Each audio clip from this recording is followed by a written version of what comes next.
Okay, hey there, it's Chris Axelrod, and I'm going to talk to you today about courage, and specifically how courage relates to healing. Emotions are very powerful triggers for hormones, neurotransmitters, all kinds of body processes. In fact, our bodies are primarily driven by emotional energy. That includes the energies of subconscious emotions as well as conscious emotions. Research has shown over many, many years that being more stressed, being more angry, carrying that anger or having that sense of regret or loss that you never get over, that people who carry those kinds of emotions with them over many, many years have a much higher likelihood of getting sick, of having heart disease, of having cancer, of having dementia, many, many types of chronic illnesses that develop out of these long-standing unresolved emotional patterns. And this is no longer science fiction or new age. This is now science fact. So courage is one of the most, in my opinion, one of the fundamental healing emotions. And here's why.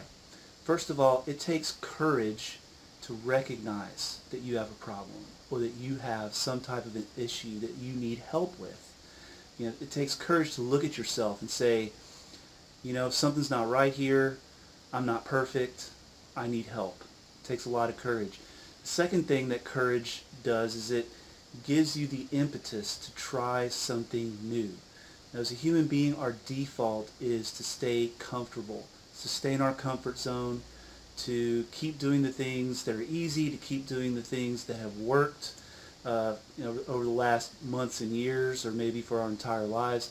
So those things are comfortable, but they're not always serving us. That could be, your lifestyle habits, your sleep habits, your dietary habits, whatever they are.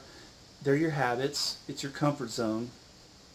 But in my experience in clinic, I've seen a lot of people who their comfort zone is really making them sick, and having the courage to show up, having the courage to then ask for help, and then having the courage to try something new. So that could be trying something different in terms of like coming to an acupuncture clinic, like my clinic, or it could be something like trying a new dietary routine.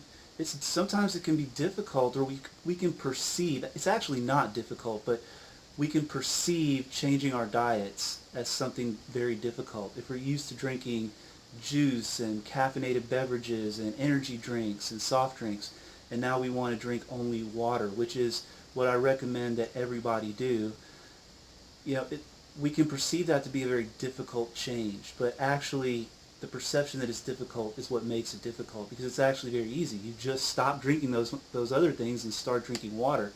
But it takes courage to say, I'm going to make that change, and I'm going to really show up for myself and stand up for myself and do something that's going to change my life.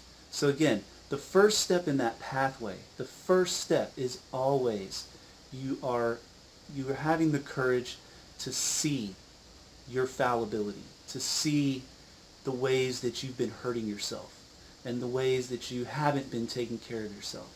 Then, secondly, you have the courage to get help, to look for resources that are going to help you change.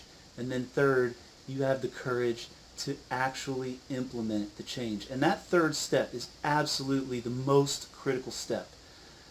The step of action, the step of doing something, which, one of my sayings that I like to say to my patients, and particularly my patients who are trying to get pregnant, is what are you saying to the universe with your actions? In your mind, you think you want a baby.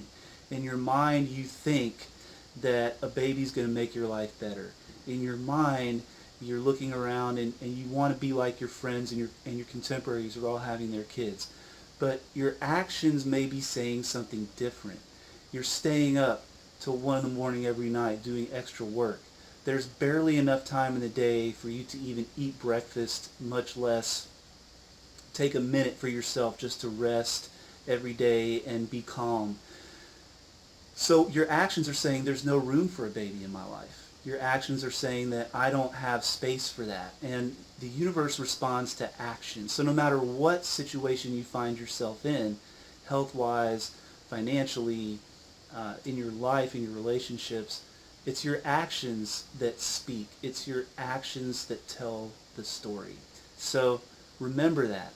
And remember that when you have the courage to do something different, that is what leads you down that path and awakens that healing intelligence, so that it really doesn't awaken it. Let's say the healing intelligence is there, it's already there, but the courage is what gives it the space to come into your life and open and get into your body fully and start that healing process. And it could be something as simple as the courage to try some vitamins that you've never taken before, the courage to try an herbal medication you've never taken before, the courage to try some form of therapy that you've never done before. Whatever it is, it takes courage to make that change. So that's how courage is actually medicine.